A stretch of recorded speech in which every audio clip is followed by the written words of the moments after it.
Hey, what's up guys? It's Desert Activities Productions, and today's video will be showing you how and what modifications you should be doing to your 6.7 Powerstroke, the benefits as well as the disadvantages of doing certain modifications. Okay, so right now you're getting a quick glimpse of a aerial shot of the truck. You'll see the types of upgrades and modifications I've done since owning this truck for about 5 years now. Some parts were easy to install versus some that were more difficult and time consuming than others.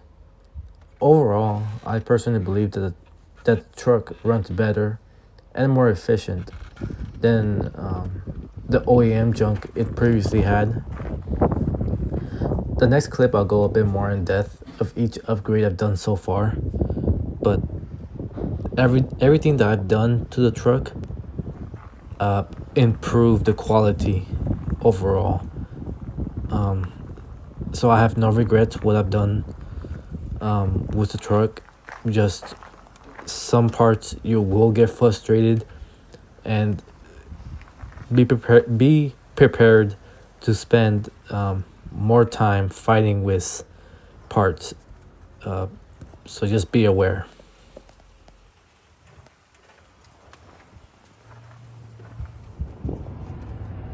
Alright, so first things first. So we have the HSM fuel filter conversion kit.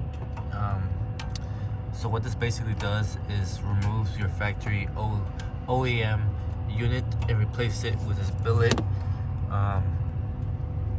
head right here with better valves, and I guess gives the truck a better aesthetic look.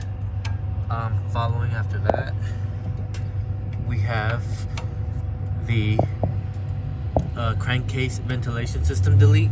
As you can see back there, I no longer have that box in the way, so now you have more room than ever before. You have to run like a 3-inch hose over the drum and down the fender well. So what this basically does is I think it was something about negative or positive back pressure, and it just clears up a bunch of more room. So now that I want to remove the plastic cover, I have more room for my arm to fit in there and get to those back bolts back there. Following after that, we have the Sinister Diesel coolant filtration system. This, I think it does help a lot when I have contaminated coolant and the filter, because every time I change the filter, I want to say roughly about 6 to 7,000 miles I change the filter, and it does its job. This wasn't that hard to put on, but this little part right here, knowing where to hook it up to, was a little bit troublesome. I have an install video on my second channel called Diesel Truck Enthusiast if you guys ever want to figure it out. The HSM fuel filter was pretty easy as well. It's plug and play. The crankcase ventilation system, on the other hand, difficult level, probably like 3 out of 5, only because it's so far over there, and to remove the original unit, it does take a while, it's time consuming. The next I have is the SPM hot upper intercooler radiator hose. As you can see, it replaces a thermostat housing, the original one. I don't know if you can see that, but now it's basically this thick silicone hose, so it does real good. I also have the SPE hot side pipe. A lot of SPE products, I believe in SPE. SPE makes some good products. As you can see, I did the SPE coolant hose reroute, which basically removes all those lines on top that were on top of the engine bay. As you can see back there, goes down the fender well to those coolant drains.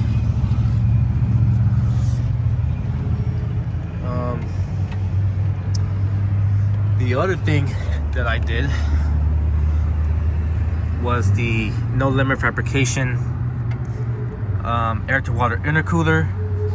So this right here, difficult level probably 4 out of 5, and took me about an hour and a half, almost 2 hours. Removing the factory OEM unit wasn't that hard, but putting this back in was the most difficult because there's not a lot of room, as I'll show you right now, because you gotta reach certain hoses and you can't really fit your arm right there and wiggle and move around. There's not a lot of room. So what the intercooler basically does, air to water intercooler, is lower my EGTs a lot. It increases the capacity about 20 to 30% and it makes the truck overall, I believe, spool faster, and then keeps the temperature pretty low.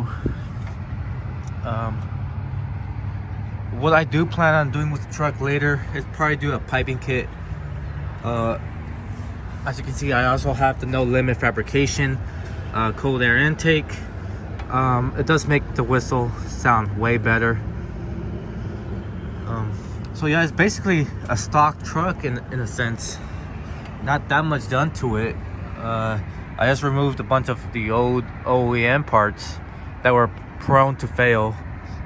I might replace the radiator with the Mishimoto, but I heard bad reviews about that.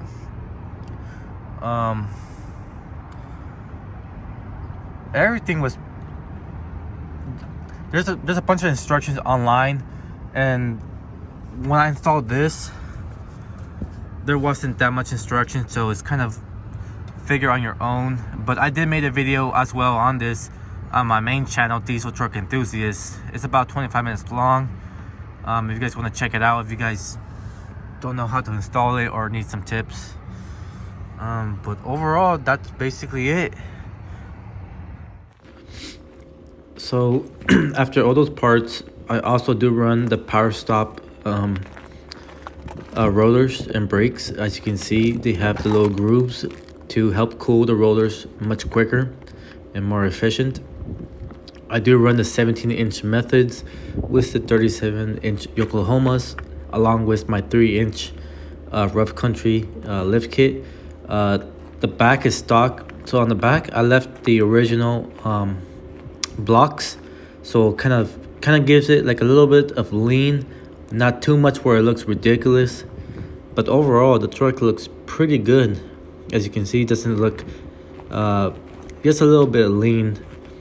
On the bottom, you'll notice I have traction bars as well.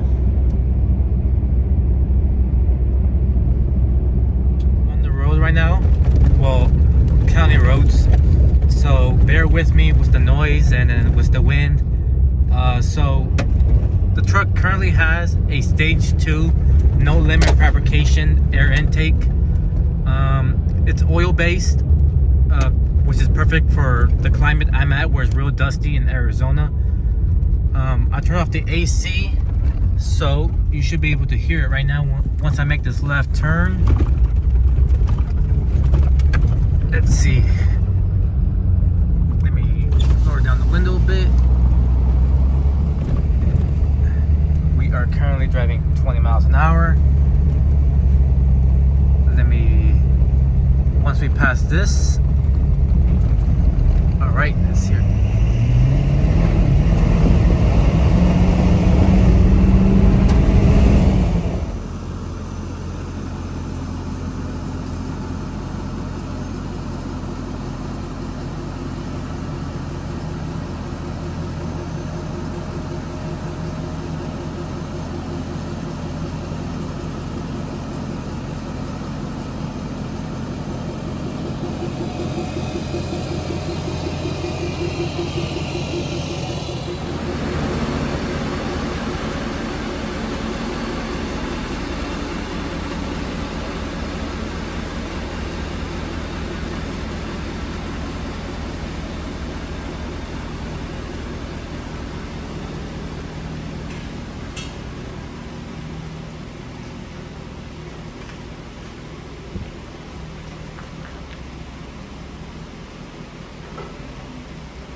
run a Minimax on the 6.7 Powerstroke.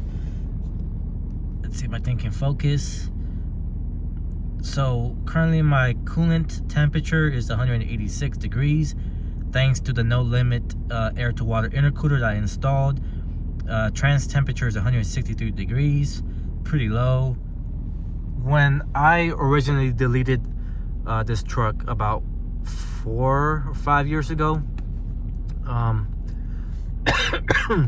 excuse me, I was not aware that I needed to tune the truck after I deleted it.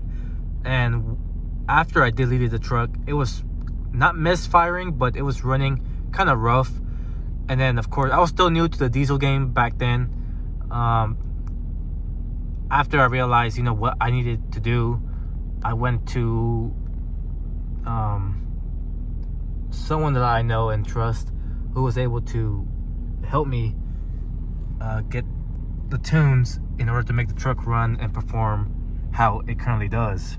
Alright guys, so that will conclude today's video on what you should be doing to your 6.7 Powerstroke, the type of modifications, and the difficulty level, and what are the benefits towards them. Make sure to comment, rate, and subscribe to our channel, and thanks for watching.